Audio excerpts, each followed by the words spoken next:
Hey, everybody. Welcome to Angler's Life. I'm your host, Mark. This is my co host, Brian.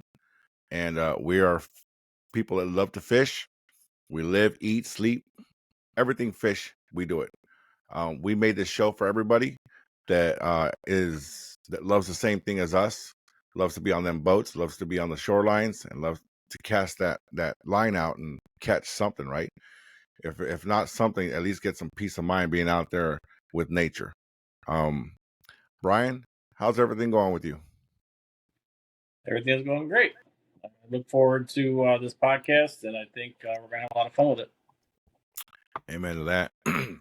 Now, everybody, we have stories for you. Again, we want some guests to come onto our podcast and share their stories as well. And we have other things like lives that we're going to be doing. There's certain places that we will be a lot more than other places. I'll let Brian share with you. Share that with you. I'll let Brian share that with you in a moment. Another thing is we're going to share our website where we have our blogs. We have certain things on there that it will appeal to you, like our shop in our shops. We have our own branding. We have our own things ready, maybe within a month, ready to go. This is January 2024, brand new podcast. This is all about fishing, the life, the food, everything. So while we're here, I'll let you know a little bit about myself. But first, I'll let Brian take the mantle on that one. Go for it, Brian. So my name is Brian, and I've been fishing my whole life. Majority of my fishing life has been in Illinois and Oakland, Arkansas, at Bull Shoals Lake. Um, Started my love for fishing started with my grandfather. Started going down, being with him out on the lake and his stories, and just catching fish with him, and just having a blast and building all those memories with my grandparents. Really gave me a really drove the love for fishing that I have. And when I was a kid and growing up, my siblings are much older than me, so I kind of raised by myself. So I'd go head down to we had a local pond not too far from our house, and if I wasn't down in Arkansas, I was at that pond almost every day. I'd get up at crack of dawn. As soon as the light came into my bedroom window, woke me up. I was outside digging worms, and then I head down, grab my pole, and head down uh, on my bike down to the pond. So fishing has been in my blood. I have an uncle that lives in Texas that loves fishing just as much as I do. It's kind of fun when we talk. Him and I just all we do is talk about the old times and fishing, and he's always sending me pictures of fish that he caught. I'm always sending him pictures of fish that I caught. So, and Mark here with we've gone fishing a lot. Taking his daughters, and um, he just had a little boy, so we're both of Take us are him kind too. of looking forward to getting him out there and start catch his first fish. It's gonna be fun. It's gonna be really fun. Yeah, he forgot to mention to you that he's a Leo and he likes long trolling rides on a boat. So my love for fishing came from my grandfather, and I had no dad, so he pretty much raised me for the most part of my life. Um, Fishing that I've done is mainly in Washington, Texas, and Mexico. Now I fished in plenty of other states, but my memories from him, my good ones, are from those three places, especially Texas. Now my grandmother and grandfather, nobody can outfish them in our family. Like I think they were lucky. And and I say this because even they were lucky even in bingo. My grandma was lucky in bingo. My mom was lucky in bingo. But grandpa had a good hard work ethic, and he loved to fish. He loved baseball as well. And with him, he definitely wanted us all to know how to fish and fish early in the morning and late in the evening. I never seen the man ever fish in the daytime. Now my aunts and uncles can tell you otherwise, but it was always like nighttime or morning, and my grandmother too. We've always caught stuff. Now I'm about to ask Brian and bounce it back to him. When it was my grandparents fishing, my grandmother was in it. She was like one of the guys. She made food, but she was coming along, and she wanted to fish, and she fished good. So some people are not like that. Some people are the ladies. will stay, and they'll have, like I said before in a different podcast, they have their bingo, the men have their fish. Back in the day, I don't know what they have now. I don't know, salon day, like I don't know, but it was a trade off. But for my grandmother, she would actually come and fish with us, and I mean, she was catching big fish, like she knew how to fish. So, how about you, Brian? What was your experience with your grandparents? Was it the same? Or So yeah, my grandmother, she would go fishing with my grandfather and I, when the fish were hitting.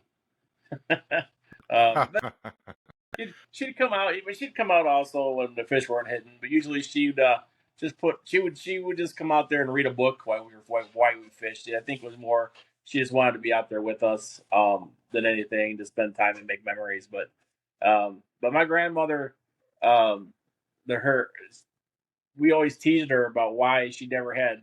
My grandfather had all kinds of fish mounted. Had a walleye, largemouth, smallmouth, you name it, he was on his wall. But we always teased her why she never had a fish mounted, and she said that it's because until she caught a bigger fish than my grandfather, it wasn't worth it because she wanted the bragging rights. And so one warm day in August of 1980, the walleyes were hitting. We were out there fishing, and all of a sudden, my grandma's pole. We were about fishing about 25 feet deep with a lure called Martin lizards, and all of a sudden, my grandma's pole went bent over, like almost touching the bottom of the boat. And she thought she was hung up, and she tells my grandfather, she's like, "Glad I'm hung up. Stop the boat." And he stops the boat and he gives him the rod. And as soon as he gets the rod, he's like, "The heck you are? That's a fish!" And she grabbed that pole right out of his hand, and she's like, "Give it back!" So she landed it, and actually, it's right. That's the fish right there. She caught which a we uh, can't we can't see it that well. Put the camera up a little bit more. it there. There it is. Yeah, you can see the body at the bottom of it. Yeah, was that better? There, there, there she is. That's a Yeah, yeah. that's Uh, it's a caught a shark huge. on your Yeah, wall. she caught that, and came home and called everybody under the sun, told everybody that she had finally beat Grandpa. So, but there's more to that story. I'll tell you, but another broadcast. What But kind yeah, of boat were they on? If you don't mind oh, me asking. he had a 1970. Trying to remember the name of it. This was a regular 1980, like a Terry bass boat. It wasn't Terry. It was there was an Indian name. Oh, I can't remember what the name of it is, but it had three seats in a row. And he steered it from the front. It had a stick steer on the left, and the throttle was on the right. And it had three seats in a row, little 50 horse on the back of it. But they got him around the lake just fine. And we spent many hours in that little boat. But Those lakes are pretty big out there, people. When I've been out there with them, it's a beautiful place. The Ozarks. Of course, it's not the Missouri side. Sorry, guys. I know you guys love your Missouri Ozarks, but I think it's too partied out over there. This is one of those places where it's kind of untouched, and we'll share about it. But I kind of want to take away from the mystique of it because not a lot of people are there. I will say it's Bull Shoals, and I think that's about the closest we should be sharing about where it's at because the mystique and the privacy and just the openness of it, and hardly anybody in your neighbors. It's perfect for anybody that truly loves to just get away. It's perfect for you. Some of you like to shoreline fish. Some of you like to, fish off of a bridge. It's really up to you. This place has it all. You can fish from the shoreline. I believe, is there a dam? Am I yeah, mistaken? There's a dam yeah, damn. where they have the fireworks there. Yeah, yeah. When the kids were younger, we would go down to the dam on the boat, and there would be about 300 or 400 boats around that dam, and we just anchor up and eat dinner or whatever, sandwiches or whatever we'd bring out there, and we would watch the fireworks and head home and pitch black 5 miles down the lake. So he did this before when we went with him, and it was cool because we got that. My wife likes the sunset pictures, So I was like, I was planning to get one, and I had her brother take it of us. But it was pretty cool because you can go up that lake, and you're in Missouri, and there was this place, this pizza place we went over there to go eat, and we came on the way back, and it was like it's perfect, but we were coming back like almost dark. He knew where he was going, but it's definitely, you better know where the hell you're going down there because you can get lost. I think when I want to go down there next time, I'm probably gonna be packing because I was naive. I was like, "Yeah, let's go." Now I'm like, there must be cougars and bears down there because I'm from Texas, and they're definitely down there. There's panthers and stuff, but I was naive about it. I was like, "Yeah, let's go fishing." Now it's like, "Yeah, I'm definitely packing when I'm going down Uh, every once in a while, you get a black bear swimming around the lake. there." Jeez, and we've been on that lake. You've We've been been, swimming. You've been swimming in that lake.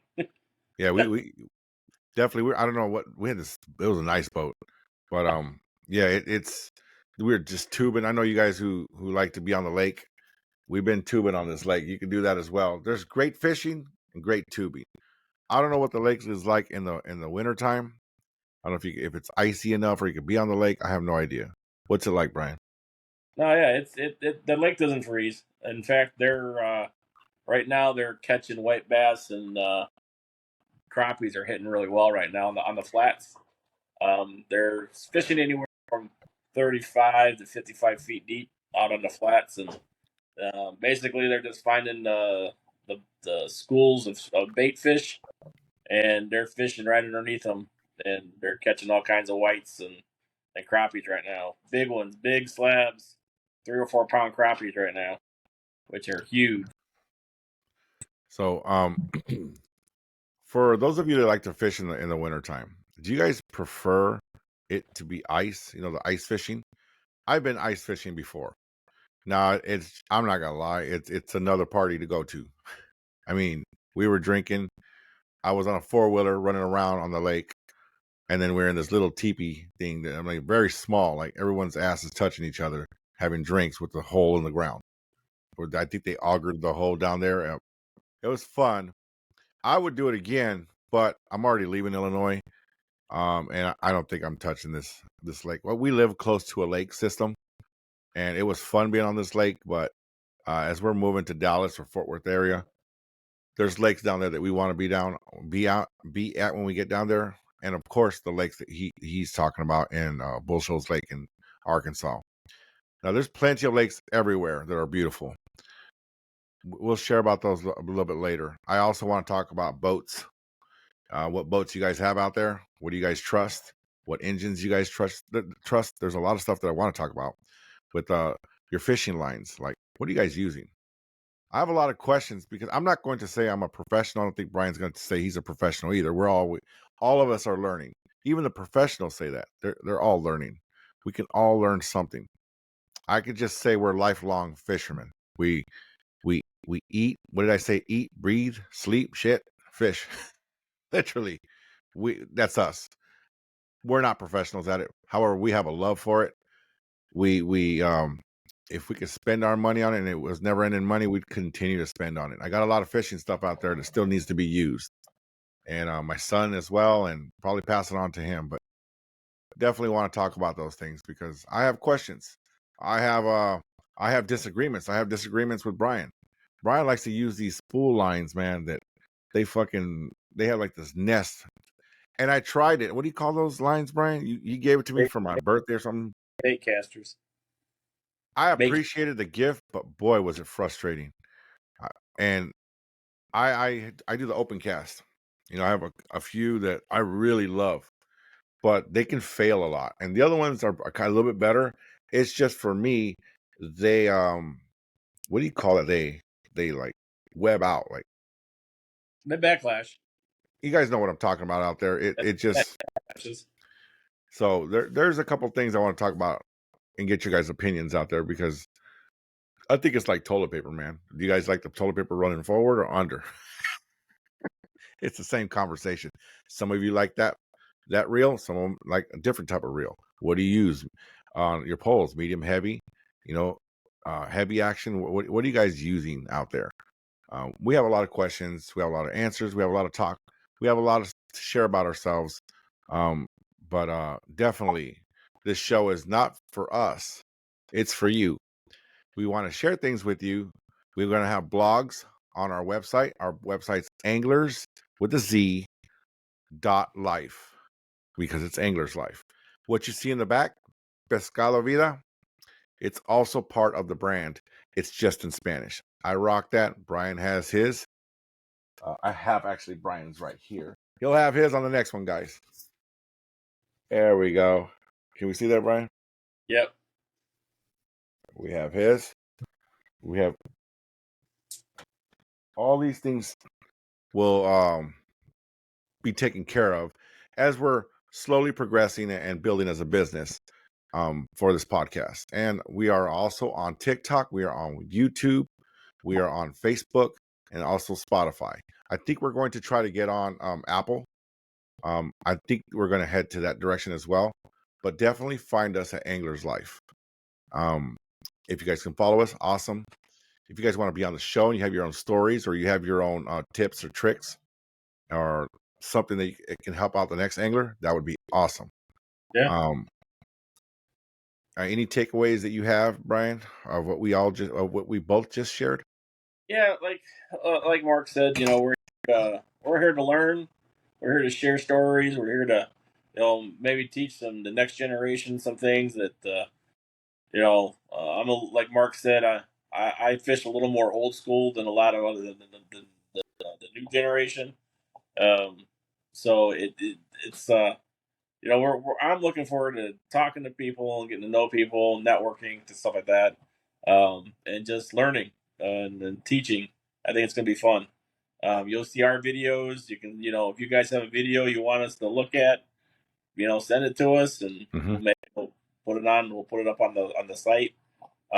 It's just, Mark and I are going to be doing a lot of videos this summer, and I think it's going to be a good time. I think we're going to have a lot of good time, and I think we're going to have, make some good memories and pass on fishing to the next generation. I think that's what's important to me, because I think a lot of kids nowadays, one of the things I have noticed is, like, in the neighborhoods in the summertime, especially this last summer, I saw more and more kids riding around their bikes with a fishing pole in their hand than I have in a long, long time. That's And awesome.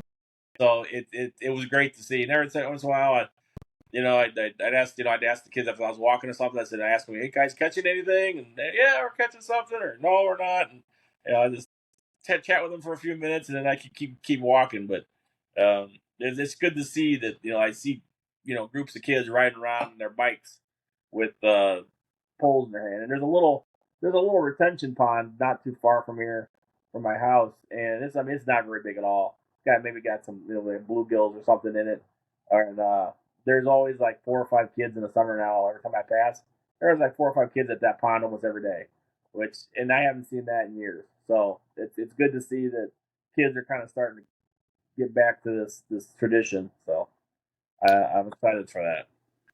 Awesome. So what we're trying to share here is that we have a place where we're going to share things, share some tips, make some videos. Hey, this is how we would do this line.